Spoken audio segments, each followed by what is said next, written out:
Shalom teman-teman, ketemu lagi di Ibadah Sekolah Minggu GEM Makedonia, Jakarta. Sebelum kita mulai ibadah kali ini, mari kita menyanyikan lagu Halo Halo, Hello Hello, Ola Ola.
Shalom adik-adik, kita mau berdoa dulu ya.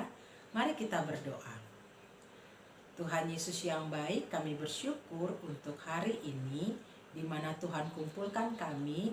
Tuhan Yesus kau memberkati ibadah kami dari awal sampai dengan selesai. Dan memberkati semua anak-anak dimanapun mereka berada agar dapat beribadah dengan baik. Terima kasih Tuhan Yesus, dalam nama Tuhan Yesus kami berdoa. Amin. Sekarang kita mau memuji Tuhan.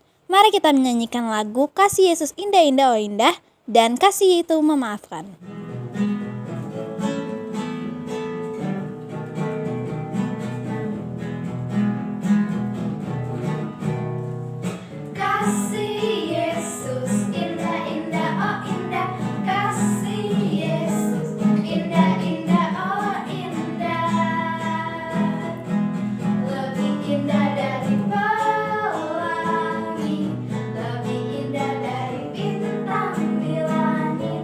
Lebih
teman-teman, ketemu lagi di Kamu Perlu Tahu. Hari ini kita akan membahas tentang awan. 1. Awan memiliki bentuk. Awan memiliki bentuk karena kumpulan uap air bergabung dan terbentuklah awan. Pada umumnya, awan ada 3 macam, yaitu awan stratus, awan cumulus, dan awan cirrus. 2. Awan bisa bergerak. Awan dipengaruhi oleh hukum gravitasi.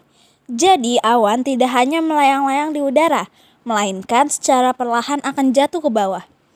Awan dapat terdorong kembali ke langit karena adanya konveksi yang disebabkan oleh panas matahari. 3. Menyebarkan cahaya yang terdiri dari 7 panjang gelombang. Jika diamati, warna awan adalah putih. Namun nyatanya, warna putih ini tercipta dari panjang gelombang yang terdiri dari warna merah, jingga, kuning, hijau, biru, nila, dan ungu. Ketujuh panjang gelombang tersebut bergabung dan menghasilkan satu warna, yaitu cahaya berwarna putih. 4. Sebelum hujan, warna awan akan berubah menjadi abu-abu. Sebenarnya, warna awan tetap sama, yaitu putih. Namun, saat hujan, cahaya matahari yang mencapai awan bagian bawah akan menjadi lebih sedikit dan menyebabkan awan sebelum hujan terlihat berwarna abu-abu. Terima kasih telah menyaksikan Kamu Perlu Tahu hari ini. Semoga bermanfaat. Dadah! Teman-teman, sebelum kita mendengarkan firman Tuhan, mari kita menyiapkan hati kita. Mari kita menyanyikan lagu Jadikan Aku Terangmu Tuhan.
Shalom, selamat sore teman-teman Makedonia. Apa kabar hari ini? Semoga kita semua dalam keadaan sehat dan penuh sukacita ya. Ya, Kak Brian mengucap syukur berterima kasih karena sore hari ini kita lagi berkumpul untuk mendengarkan firman Tuhan ya. Selamat hari Minggu buat kita semua ya. Ya, sebelum kita lebih jauh lagi teman-teman untuk mendengarkan cerita firman Tuhan di sore hari ini, Kakak mengajak kita semua untuk berdoa ya. Kita lipat tangan, tutup mata, kita bersatu dalam doa. Tuhan Yesus Kristus, kami anak-anak-Mu mengucap syukur berterima kasih untuk setiap kebaikan yang telah Tuhan berikan bagi setiap masing-masing kami.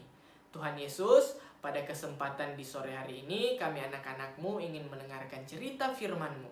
Mari Tuhan memberkati setiap masing-masing kami, agar setiap masing-masing kami boleh berfokus untuk mendengarkan firman-Mu di sore hari ini. Di dalam nama Tuhan Yesus Kristus kami berdoa dan bersyukur. Haleluya. Amin. Ya, amin teman-teman. Oke, kakak mengajak kita semua untuk mengambil Alkitab, untuk kita membaca Alkitab ya. Di sore hari ini kita akan merenungkan firman Tuhan yang terdapat di Lukas pasalnya yang ke-24 ayat 13 sampai ayatnya yang ke-35. Teman-teman boleh memperhatikannya ya. Nanti kakak yang akan baca. Lukas pasal 24 ayat 13 sampai ayatnya yang ke-35.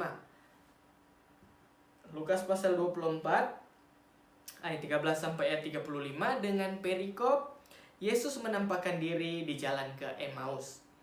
Pada hari itu juga 2 orang dari murid-murid Yesus pergi ke sebuah kampung bernama Emmaus, yang terletak kira-kira 7 mil jauhnya dari Yerusalem. Dan mereka bercakap-cakap tentang segala sesuatu yang telah terjadi. Ketika mereka sedang bercakap-cakap dan bertukar pikiran, datanglah Yesus sendiri mendekati mereka, lalu berjalan bersama-sama dengan mereka. Tetapi ada sesuatu yang menghalangi mata mereka, sehingga mereka tidak dapat mengenal Dia. Yesus berkata kepada mereka, "Apakah yang kamu percakapkan sementara kamu berjalan?" Maka berhentilah mereka dengan muka muram. Seorang dari mereka namanya Kleopas menjawabnya, "Adakah engkau satu-satunya orang asing di Yerusalem yang tidak tahu apa yang terjadi di situ pada hari-hari belakangan ini?" Katanya kepada mereka, "Apakah itu?" Jawab mereka, "Apa yang terjadi dengan Yesus orang Nazaret? Dia adalah seorang nabi yang berkuasa dalam pekerjaan dan perkataan di hadapan Allah dan di depan seluruh bangsa kami. Tetapi imam-imam kepala dan pemimpin-pemimpin kami telah menyerahkan dia untuk dihukum mati, dan mereka telah menyalibkannya. Padahal kami dahulu mengharapkan bahwa dialah yang datang untuk membebaskan bangsa Israel. Tetapi sementara itu telah lewat 3 hari sejak semuanya terjadi. Tetapi beberapa perempuan dari kalangan kami telah mengejutkan kami. Pagi-pagi buta mereka telah pergi ke kubur dan tidak menemukan mayatnya. Lalu mereka datang dengan berita bahwa telah kelihatan kepada mereka malaikat-malaikat yang mengatakan bahwa ia hidup. Dan beberapa teman kami telah pergi ke kubur dan mendapati bahwa memang benar yang dikatakan perempuan-perempuan itu, tetapi dia tidak mereka lihat.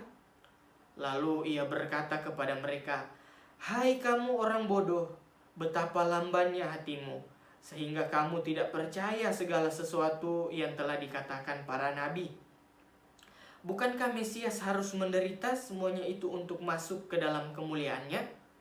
Lalu ia menjelaskan kepada mereka apa yang tertulis tentang dia dalam seluruh kitab suci, mulai dari kitab Musa dan segala kitab nabi-nabi. Mereka mendekati kampung yang mereka tuju, lalu ia berbuat seolah-olah hendak meneruskan perjalanannya. Tetapi mereka sangat mendesaknya. Katanya, "Tinggallah bersama-sama dengan kami, sebab hari telah menjelang malam dan matahari hampir terbenam." Lalu masuklah ia untuk tinggal bersama-sama dengan mereka. Waktu ia duduk makan dengan mereka, ia mengambil roti, mengucap berkat, lalu memecah-mecahkannya dan memberikannya kepada mereka. Ketika itu terbukalah mata mereka, dan mereka pun mengenal dia. Tetapi ia lenyap dari tengah-tengah mereka. Kata mereka seorang kepada yang lain, "Bukankah hati kita berkobar-kobar ketika ia berbicara dengan kita di tengah jalan dan ketika ia menerangkan kitab suci kepada kita?" Lalu bangunlah mereka dan terus kembali ke Yerusalem. Di situ mereka mendapati ke-11 murid itu. Mereka sedang berkumpul bersama-sama dengan teman-teman mereka. Kata mereka itu, "Sesungguhnya Tuhan telah bangkit dan telah menampakkan diri kepada Simon." Lalu kedua orang itu pun menceritakan apa yang terjadi di tengah jalan dan bagaimana mereka mengenal dia pada waktu ia memecah-mecahkan roti. Demikian jauh pembacaan firman Tuhan kita di sore hari ini. Jadi pembacaan firman Tuhan kita di sore hari ini diberi tema bersemangat. Ya, tentunya teman-teman semua sudah tahu apa itu arti kata dari bersemangat ya. Bersemangat itu dari kata dasar semangat, yaitu memiliki gairah, memiliki kemauan untuk melakukan sesuatu ya. Tentunya kalau berbicara tentang bersemangat, ya pasti setiap masing-masing daripada kita ketika berbicara tentang bersemangat ini pasti ada sesuatu yang mendasar ya. ada sesuatu yang mendasari kenapa kita harus bersemangat, yaitu suatu harapan dan kenyataan, ya. Jadi contohnya seperti ini. Ketika teman-teman diberitahu sama orang tua kalau teman-teman memiliki nilai yang tinggi atau mendapatkan ranking di dalam kelas, dalam pendidikan, nanti papa dan mama akan memberikan hadiah. Hadiahnya berupa handphone atau apapun yang teman-teman ingini, ya.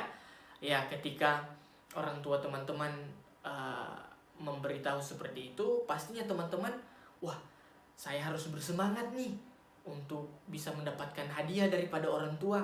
Wah, saya harus dengan penuh semangat untuk belajar, penuh semangat untuk melakukan hal tersebut supaya saya dapat ranking dan nilai saya bagus dan orang tua saya memberikan hadiah kepada saya. Ya, kalau yang terjadi itu misalnya orang tua teman-teman bilang, teman-teman nih sudah dapat nilai tinggi, terus orang tua bilang begini, wah, liburan kita nggak jadi, wah, mama nggak jadi kasih hadiah kepada kamu, ya. Ya, tentunya pasti teman-teman langsung down, ya, semangatnya, wah, padahal saya sudah dengan penuh semangat loh mengerjakannya, tetapi ya hadiah itu tidak dikasih. Ya, tentunya dari situ ya semangat kita pasti akan menurun. Ya, di sore hari ini firman Tuhan kita juga berbicara tentang bersemangat. Nah, tentunya ketika bersemangat pasti ada turunnya semangat itu. Nah, kita akan belajar dari Kleopas dan kedua temannya di sini yang semangatnya mulai menurun ketika mengikut Tuhan. Ya, kita bisa lihat harapan dan kenyataan Kleopas bersama teman-temannya tidak sejalan, ya. Seorang dari mereka situ, ya, yang tadi kita baca di sini namanya Kleopas. Ya, kita bisa lihat di ayat 18 sampai 21a. Dia menjawab di situ, ya, adakah engkau satu-satunya orang asing yang ada di Yerusalem yang tidak tahu apa yang telah terjadi di situ pada hari-hari belakangan ini? Kata Yesus kepada mereka, apakah itu? Jawab mereka, apa yang terjadi dengan Yesus orang Nazaret, ya. Dia adalah seorang nabi yang berkuasa dalam pekerjaan dan perkataan di hadapan Allah dan di depan seluruh bangsa kami.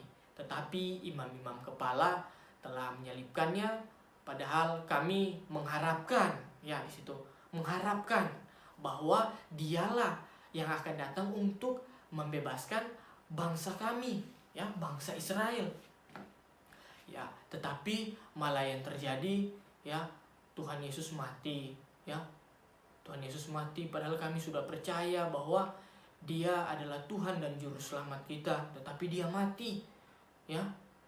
Akhirnya, ya, ketika kami telah berharap padahal Dia akan menjadi juru selamat kita, menjadi Tuhan kita, tapi Dia mati, maka semangat kita mulai menurun, ya.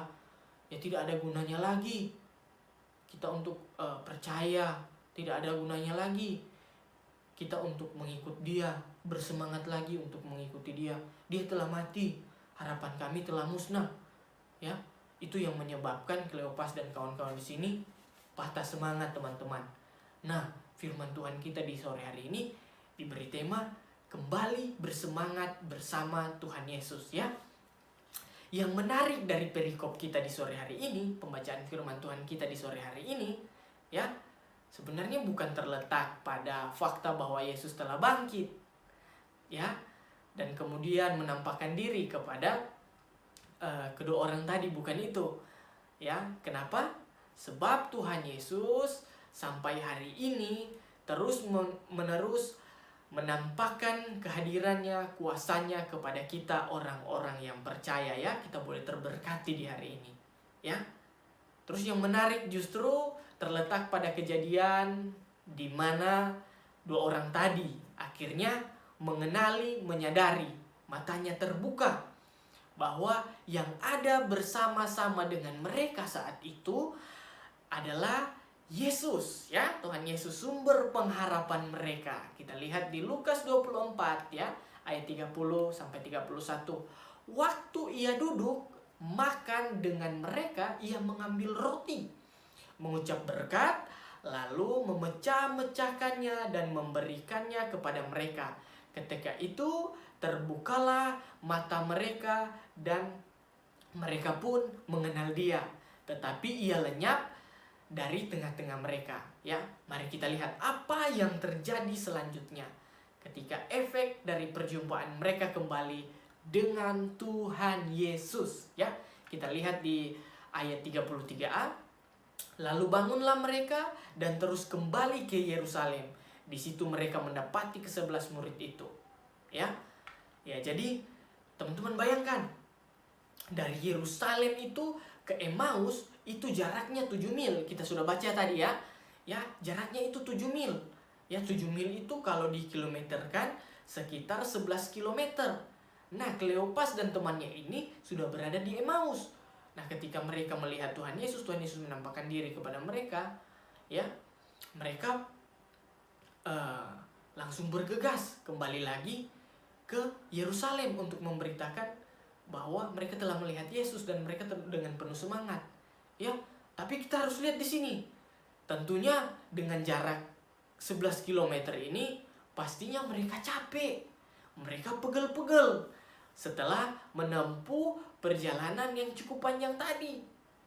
Akan tetapi teman-teman, begitu mereka tahu bahwa Yesus ada bersama-sama dengan mereka kayak bilang tadi, ya, mereka benar-benar kembali lagi bersemangat, ya. Saking bersemangatnya mereka, ya, mereka yang waktu itu sudah sampai di Emmaus, akhirnya mereka balik lagi ke Yerusalem, ya, untuk memberitakan kabar baik ini kepada para murid lainnya. Bayangkan teman-teman, 11 km dari Emmaus menuju ke Yerusalem. Mereka sudah di Emmaus nih, tapi mereka balik lagi ke Yerusalem untuk memberitakan berita ini kepada murid-murid yang lain. Ya, teman-teman bayangkan capeknya itu ya. Tapi mereka tidak merasa capek.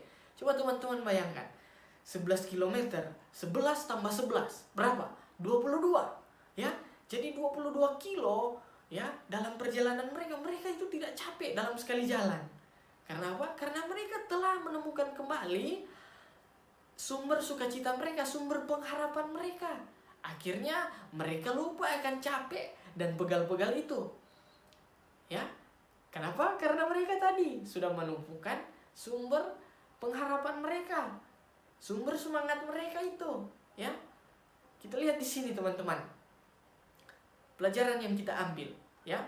Ketika saat harapan, ketika saat semangat kita, pikiran kita mulai menurun, semuanya mulai down, ya, harapan kita tidak sesuai dengan kenyataan, tapi Tuhan akan selalu memberikan mujizat bagi kita.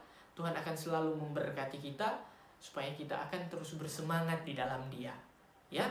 Kita lihat dua orang di sini, Kleopas dan teman-temannya sudah putus asa. Wah, juru selamat kita telah mati. Ya. Buat apa lagi kita percaya? Lebih baik kita pulang lagi ke Emmaus, pulang kampung. Tetapi dalam perjalanan mereka berjumpa dengan Yesus. Akhirnya mereka bersemangat lagi. Ya. Jadi ketika teman-teman saat ini mungkin lagi patah semangat, ya, tetaplah bersandar kepada Tuhan. Tuhan akan memberikan kita lagi sukacita yang melimpah. Ya, asalkan kita mau mendekatkan diri kita kepada Tuhan, rajin membaca Alkitab, terus berdoa. Ya. Jadi pelajaran yang kita ambil di sini adalah, ya, Tuhan kita tidak mati. Ya, tidak mati begitu saja, tapi Dia bangkit. Ya, juru selamat kita bangkit untuk menyelamatkan kita, ya. Jadi kita harus memiliki pemahaman yang baik dan benar tentang firman Allah. Bagaimana kita memiliki pemahaman yang baik dan benar akan firman Allah? Yaitu kita membacakan setiap hari, berdoa setiap hari, ya, bertanya kepada pendeta, bertanya kepada orang tua kita mengenai firman Tuhan, supaya kita tidak sesat, ya. Seperti dua orang ini, Kleopas dan temannya. Mereka sudah patah semangat, mereka bilang juru selamat mereka mati, buat apa lagi ikut? Padahal mereka lupa bahwa Tuhan Yesus hadir di dunia ini untuk menyelamatkan kita, harus mati, harus mengikuti progres ini yang telah Allah rancangkan kepada kita untuk kita mencapai keselamatan. Ya, sudah diceritakan sebelumnya di Perjanjian Lama Tuhan akan lahir, ya, akan lahir seorang bernama Immanuel dan diberi nama Yesus, terus Dia akan mati untuk menebus dosa kita. Semuanya itu telah dijelaskan di Alkitab. Tetapi Kleopas dan teman-temannya tidak memiliki pengetahuan yang lebih tentang hal itu. Ya. Otak mereka, hati mereka tertutup akan hal itu. Akhirnya mereka putus semangat, tidak bersemangat lagi dalam mengikut Tuhan. Ya. ketika kita diperhadapkan dengan pertanyaan-pertanyaan mungkin teman-teman dari orang-orang lain bilang, wah Tuhan kalian Tuhan yang sudah mati tidak bangkit lagi, juru selamat kok mati. Ya teman-teman jangan mudah terkecoh dengan hal itu ya. Teman-teman harus mengerti dan memahami firman Tuhan supaya teman-teman tidak mudah disesatkan ya. Jadi hari lepas hari harus membacakan firman Tuhan, berdoa ya. Kalau tidak mengerti tanyakan kepada pendeta atau kepada orang tua supaya kita tidak sesat ya dalam berpikir. Ya, pelajaran yang kita petik ya, jangan mudah patah semangat. Ya, teruslah bersemangat dalam mengikut Tuhan ya. Jangan mengkhawatirkan segala sesuatu ya. Jangan wah saya sudah putus semangat nih, patah semangat nih, ini dan itulah ya. Jangan ya. Tuhan pasti akan memberikan kita semangat. Ingat Alkitab bilang hati yang gembira adalah obat, tapi semangat yang patah mengeringkan tulang. Jadi kita harus semangat terus dalam mengikut Tuhan. Tapi kalau hati kita tidak gembira dalam mengikut Tuhan, ya kita akan lemah ya. Jadi pelajaran yang kita ambil di sini, kita harus terus bersemangat dalam mengikut Tuhan. Dan kita juga harus memiliki pengetahuan yang baik dan benar akan firman Tuhan. Harus rajin baca Alkitab ya. Jadi harapan dan kenyataan daripada Kleopas dan teman-teman di sini akhirnya terbalik ya. Ketika mereka sudah patah semangat, Tuhan semangatkan mereka kembali ya. Jadi akhir dari semua ini kakak akan bilang pada kita bahwa ya selamat berjuang, selamat menemukan kembali hidup yang penuh semangat di dalam Tuhan ya. Terus bersemangat hidup bersama Tuhan kita Yesus Kristus ya. Jadi jangan pernah patah semangat ya teman-teman. Jadi kita harus semangat selalu ya di dalam Tuhan. Demikian firman Tuhan kita di sore hari ini ya. Sekarang kita masuk dalam ayat hafalan. Kita masuk dalam ayat hafalan. Ayat hafalan kita sekarang terdapat di Roma 12 ayatnya yang ke-11. Roma 12 ayatnya yang ke-11. Ya, yang berbunyi seperti ini. Janganlah hendaknya kerajinanmu kendor. Biarlah rohmu menyala-nyala dan layanilah Tuhan. Ya, sekali lagi Roma 12 ayat 11. Janganlah hendaknya kerajinanmu kendor. Biarlah rohmu menyala-nyala dan layanilah Tuhan. Ya, demikian firman Tuhan kita di sore hari ini. Tetap semangat, Tuhan Yesus memberkati kita semua ya. Mari kita satu dalam doa, kita berdoa. Tuhan Yesus Kristus, kami mengucap syukur, berterima kasih untuk firman-Mu di sore hari ini. Terima kasih Tuhan, biarlah Roh Kudus-Mu yang memberikan kami pengertian yang lebih lagi Tuhan. Tuhan Yesus Kristus, kami telah selesai merenungkan firman-Mu. Tuhan Yesus memberkati setiap masing-masing kami. Di dalam nama Tuhan Yesus Kristus kami berdoa dan bersyukur. Haleluya. Amin. Ya, amin teman-teman. Sampai jumpa minggu depan. Dah. Sampai ketemu minggu depan. Tuhan Yesus berkati. Dadah.